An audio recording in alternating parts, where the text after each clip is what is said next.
আসসালামু আলাইকুম প্রিয় দর্শক, যতই দিন যাচ্ছে নির্বাচন নিয়ে বিএনপি ছাড়া অন্য রাজনৈতিক দলগুলো ধীরে ধীরে যেন তাদের মূল বক্তব্য প্রকাশ করতে শুরু করেছে। বিএনপি নির্বাচন চায় এবং দ্রুত নির্বাচন চায়। তারা প্রথমে ডিসেম্বরে চেয়েছিল, পরে গত 13ই জুন ডক্টর ইউনূসের সঙ্গে তারেক রহমানের বৈঠকের পর তাদের যৌথ ঘোষণায় ফেব্রুয়ারির কথাটা আকারে ইঙ্গিতে এসেছিল এবং তাতে বিএনপিকে ভীষণ খুশি এবং আনন্দিত বলে মনে হয়েছিল। এবং তখন আমি বলেছিলাম যে এত খুশি হওয়া আসলে এখনও খুশি হওয়ার মতো কিছু ঘটেনি, ঘটে যিনি সেটা ধীরে ধীরে প্রকাশিত হচ্ছে। সরকারের পক্ষ থেকে কিন্তু একবারের জন্য ফেব্রুয়ারিতে নির্বাচন হবে এমন নিশ্চয়তা দেওয়া হয়নি। তারপরেও বিএনপি একা একাই খুশি হয়েছিল। আজকে যে ঘটনাটা বলছি সেটা হলো জামাতে ইসলামের একটা স্পষ্ট বক্তব্য আজকে পাওয়া গেল। জামাতে ইসলামের স্পষ্ট বক্তব্যটা হলো যে লালমনিরহাটে জামাতের আমির গিয়েছিলেন একটা প্রোগ্রাম করতে। আপনারা জানেন একদিন আগে লালমনিরহাটের পাটগ্রামে থানা ভাঙচুর হয়েছে মবের দ্বারা এবং এই পুরো কাজটার দায় যে পড়েছে বিএনপির উপর। যারা এই ভাঙচুরের সঙ্গে জড়িত তারা কোনো না কোনোভাবে বিএনপির সঙ্গে জড়িত, যদিও বিএনপির যারা লোকজন তারা বলছেন এর সঙ্গে তারা জড়িত নয়, এর সঙ্গে জড়িত হচ্ছে ওখানকার পাথর ব্যবসায়ী, যারা পাথর উত্তোলন করে সেই সমস্ত ব্যবসায়ীরা। এটা নিয়ে পক্ষে বিপক্ষে অনেক কথাবার্তা হয়েছে, কিন্তু যত কিছু হোক না কেন, কে দায়ী না, এটা নিয়ে আপনি সারাদিন আলোচনা করতে পারেন। কিন্তু ঘটনাটা কি? ঘটনাটা হলো কিছু লোক থানা ঘেরাও করেছে এবং থানা ভাঙচুর করেছে, সেখানে পুলিশের সঙ্গে টিয়ার গ্যাস, লাঠি চার্জ করা ইত্যাদি হয়েছে এবং থানার মধ্যে ল্যাপটপ, কম্পিউটার এগুলো ভাঙাভাঙি হয়েছে।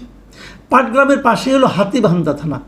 এই হাতিবান্ধা থানার পুলিশ ফোর্স যাতে নাকি পাটগ্রাম থানার এই ভাঙচুরের চলাকালীন পাটগ্রামে এসে এদেরকে হেল্প করতে না পারে, এই জন্য হাতিবান্ধা থানাকেও ঘেরাও করে রাখা হয়েছিল এবং তারও দায় যে চাপানো হয়েছে, অভিযোগটা উঠেছে বিএনপির উপর। কিন্তু বিএনপি যে খুব দুধে ধোয়া তুলসী পাতা তা কিন্তু মনে করার কোনো কারণ নাই।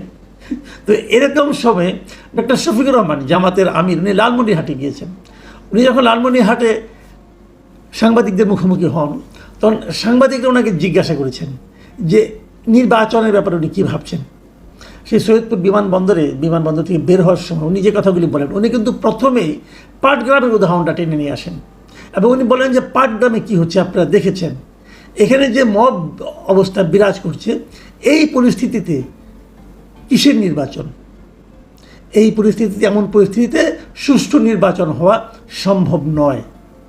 তাহলে শফিকুর রহমান সাহেবের ভাষায় অথবা তার মূল যে বক্তব্য সেটা হলো নির্বাচন হতে হলে দেশে একটা সুশৃঙ্খল পরিস্থিতি থাকতে হবে, আইন শৃঙ্খলা পরিস্থিতি ভালো থাকতে হবে, মব থাকা চলবে না, এরকম আরও অনেক কথা। এখন মবটা চালাচ্ছে কেনা? ঠিক আছে, আমি পাটগ্রামের কথা ধরে নিলাম, হাতিবান্ধার কথা ধরে নিলাম, এর পেছনে বিএনপির লোকজন দায়ী। পটিয়ার জন্য কে দায়ী? পটিয়াও তো মব হয়েছে, সেখানে মবের জন্য কে দায়ী? এবং পটিয়া এবং পাটগ্রাম পার্থক্য কিন্তু আছে। পার্থক্য হলো এখানে পাটগ্রামে এই মবের কারণে পুলিশরা এখন বিএনপির লোকজনকে দৌড়াচ্ছে, অনেকের বিরুদ্ধে মামলা হয়েছে, কয়েকজনকে গ্রেপ্তার করা হয়েছে, এগুলো হয়েছে। কিন্তু পটিয়াতে বরং ওখানকার যিনি ওসি ছিলেন তাকেই ক্লোজ করে নিয়ে যাওয়া হয়েছে, যেন দায়টা পুলিশের। কারণ ওখানে আর এখানে পার্থক্য হলো এইটাই যে পাটগ্রামে মবের জন্য দায়ী করা হচ্ছে বিএনপিকে, আর পটিয়াতে মবের জন্য দায়ী করা হচ্ছে বৈষম্যবিরোধী ছাত্র আন্দোলন অথবা এনসিপির অঙ্গ সংগঠন, যে ছাত্র সংগঠন আছে তাদেরকে। তো সরকারের অবস্থা নিশ্চয়ই বুঝতে পারছেন। ইন্টারেস্টিং হলো এর কোথাও কিন্তু জামাত অথবা ছাত্র শিবিরের কোনো ধরনের সম্পৃক্ততা পাওয়া যাচ্ছে না।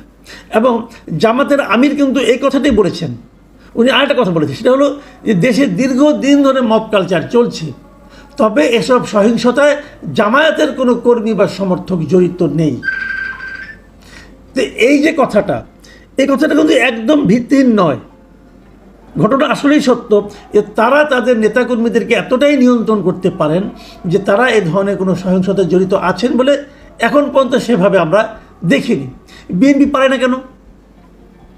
বিএনপি কেন পারে না? এই প্রশ্নটা কে করবে, কাকে করবে? দেখুন, আপনারা এর মধ্যে দেখেছেন যে ঢাকাতেও গত একদিন আগের ঘটনা, ঢাকার একটা বরানির একটা হোটেল জাকারিয়ায় বিএনপির যুব দলের একজন নেতা, মনির না কি যেন নাম, সে যে সেখানে ভাঙচুর করেছে, এখানে নারী ছিলেন, তাদের গায়ে হাত তুলেছেন, তার লোকরা যে অনেক কিছু করেছেন, তাকে বিএনপি বহিষ্কার করেছে, তার বিরুদ্ধে মামলাও করেছে।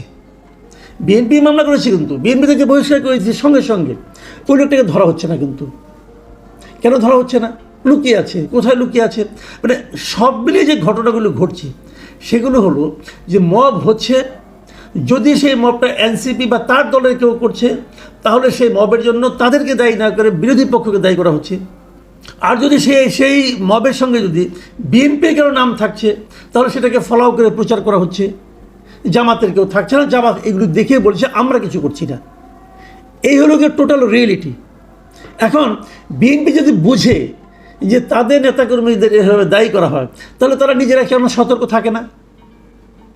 আমি এর মধ্যে একবার একটা জরিপ করেছিলাম যে দেশের বেশিরভাগ মানুষ, এই যে সারা দেশে যে নানা ধরনের প্রত্যন্ত অঞ্চলে চাঁদাবাজি হচ্ছে, দখলদারি হচ্ছে, এগুলির পেছনে মূলত কারা দায়ী? সব জায়গায় কিন্তু বলা হয়েছে যে বিএনপিই দায়ী। তার মানে বিএনপি এমন একটা পলিটিক্যাল পার্টি যারা ক্ষমতায় যেতে চায় কিন্তু তাদের নিজেদের নেতাকর্মীর উপর কোনো নিয়ন্ত্রণ নাই। তো নিয়ন্ত্রণ না থাকার কারণে তারা সব জায়গায় নিজেদের রাজত্ব চালাচ্ছে। এখনও তারা ক্ষমতায় যায় নাই, এখনই তাদের এই অবস্থা। ক্ষমতায় গেলে কি হবে? এটা নিয়েও কিন্তু নানা ধরনের আলোচনা আছে। কিন্তু এত কিছুর মধ্যেও যেটা সবচেয়ে বড় কথা সেটা হচ্ছে যে পুলিশের যে মনোবল সেটাকে ধীরে ধীরে ভেঙে দেওয়া হচ্ছে, এবং সেটাকে ইস্যু করে নির্বাচনকে কীভাবে পিছিয়ে দেওয়া যায় তার আলোচনা চলছে। এবং সেই আলোচনাটা কারা তুলছে? সে আলোচনাটা তুলছে জামাত ইসলামী, সে আলোচনা তুলছে এনসিপি, সে আলোচনা তুলছে অন্যান্য বিভিন্ন পলিটিক্যাল পার্টি। মানে বিএনপির নির্বাচন তাড়াতাড়ি হওয়ার যে দাবি, সেই দাবির বিপক্ষে যেন সবাই উঠে পড়ে লেগেছে। কারণ আপনি অপেক্ষা করেন, দেখবেন দুদিন পরে সরকারই বলবে যে নির্বাচনের কোনো পরিবেশ নেই। তো নির্বাচনের পরিবেশ কীভাবে তৈরি হবে? পুলিশকে আপনাকে সক্রিয় করতে হবে। তো পুলিশকে তো আপনি সক্রিয় করেন না। যখনই কোনো মব তৈরি হয় আপনি ওখানকার পুলিশ কর্মকর্তাকে ক্লোজ করে নিয়ে আসেন। তো ক্লোজ করে নিয়ে আসলে এরপরে যাকে ওখানে পাঠাবেন সে কি আর এই মবের ব্যাপারে হবে, কেয়ারফুল হবে? সে কি মবকে থামানোর জন্য অগ্রসর হবে? কে ক্লোজ হতে চায়? কে চায় যে তার চাকরি জীবনে এরকম একটা স্পট পড়ুক যে তাকে ক্লোজ করা হয়েছে? সব মিলিয়ে যে সিচুয়েশনটা সেটা হলো যে নির্বাচন যত বিলম্বিত করা যায় বিভিন্ন ছুতা নাতায় তার এক ধরনের পায়তারা চলছে বিভিন্ন কর্নার থেকে। রাজনৈতিক দলগুলো, বিএনপি বাদে অন্যান্য যে দলগুলো আছে, জামাত অথবা এনসিপি অথবা ইসলাম নামধারী দলগুলো আছে, তারা যেমন নির্বাচনকে পেছাতে চায় তেমনি সরকারও পেছাতে চায়। সরকার মুখে উচ্চারণ করছে না, এরা করছে। দেখুন নির্বাচনের ব্যাপারে কী কথাটা বলেছেন জামাতের আমির। তিনি বলেছেন আগে নির্বাচনের পরিবেশ তৈরি করতে হবে, সেই জন্যই আমরা সংস্কারের কথা বলেছি। মৌলিক সংস্কার ছাড়া ভালো নির্বাচন সম্ভব নয়। মানে আগে পরিবেশ তৈরি করতে হবে, এবং এই জন্য ওরা সংস্কারের কথা বলেছেন। এই পর্যন্ত ঠিক আছে। তারপরে কি বলেছেন? মৌলিক সংস্কার ছাড়া ভালো নির্বাচন সম্ভব নয়। এখন এই মৌলিক সংস্কার কাকে বলে? মানে কি পর্যন্ত সংস্কার হলে সেটাকে মৌলিক সংস্কার বলা যাবে? এর কিন্তু কোনো ব্যাখ্যা নাই। যতটুকু সংস্কার হলো উনি বলেন না, সংস্কার হয়েছে এটা ভাষা সংস্কার হয়েছে, এটা তো মৌলিক সংস্কার হয় নাই। অতএব নির্বাচন পিছিয়ে দাও, যতদিন না হবে ততদিন আমরা অপেক্ষা করব। কেন? এখানে জনগণ কোথায়? জনগণ কি চায়? জনগণ কি তাহলে ভোট দিতে চায় না? আপনি বলবেন জনগণ ভোট দিলেই সব সমস্যার সমাধান হবে? না, হবে না। ভোট দিলেই সব সমস্যার সমাধান হবে না। কিন্তু আপনারা যেটা চাচ্ছেন তার জন্য যদি আরও 10 বছর সময় লাগে, 5 বছর সময় লাগে, 3 বছর সময় লাগে, আপনি হয়তো মৌলিক সংস্কারের কোনো রূপরেখা তৈরি করতে পারছেন না। এটা অনেক আপনাদের দাবি যে মৌলিক সংস্কারের চেহারাটা কী আসলে তাকে আপনারা ক্লিয়ার করতে পেরেছেন? তা তো ক্লিয়ার করতে পারেননি। তো সে যে জিনিসটা আপনারা নিজেরাই জানেন না কী করতে হবে, সেটা করে তারপরে নির্বাচনের পরিবেশ তৈরি হবে। কিভাবে হবে? নির্বাচনের পরিবেশ তৈরি করার প্রথম এবং প্রধান কাজ হচ্ছে পুলিশকে শক্তিশালী করা। সেটা তো আপনারা করছেন না এবং করতে চাচ্ছেনও না, বরং পুলিশকে আপনি দিনকে দিন আরও আপনি দুর্বল করে তুলছেন, পুলিশের মনোবলকে আপনারা আরও ভেঙে দিচ্ছেন। শুনেন, যেদিন আপনারা এই বিগত জুলাই আন্দোলনের সময় পুলিশ যে নিহত হয়েছে তাদের নিহত হওয়ার ঘটনার কোনো বিচার করা যাবে না বলে ইনডেমনিটি পাস করেছেন, সেই দিন থেকে পুলিশের মনোবল শেষ হয়ে গেছে। কাজেই এই পুলিশকে আপনারা নির্বাচনের জন্য উপযোগী করে তুলবেন, তারপরে নির্বাচন করবেন, তাহলে সেই নির্বাচন আর আমরা দেখে যেতে পারবো না। এই বিষয়গুলো সবগুলি একটার সঙ্গে একটা সম্পর্কিত। এখন কিভাবে পুলিশের মনোবল আপনারা দৃঢ় করবেন, কিভাবে মৌলিক সংস্কার করবেন, কিভাবে বিএনপি এবং জামাত একমত হবেন, কিভাবে জাতীয় ঐক্যমত্য তৈরি হবে, কিভাবে ডক্টর ইউনূস নির্বাচন দেবেন, এবং সেই নির্বাচন আবার উনি বলেছেন হবে ইতিহাসের শ্রেষ্ঠ নির্বাচন। সেই ইতিহাসের শ্রেষ্ঠ নির্বাচন আমরা জীবৎকালে দেখে যেতে পারবো কিনা সেই সন্দেহ নিয়ে আজকে অনুষ্ঠান শেষ করছি। আল্লাহ হাফিজ।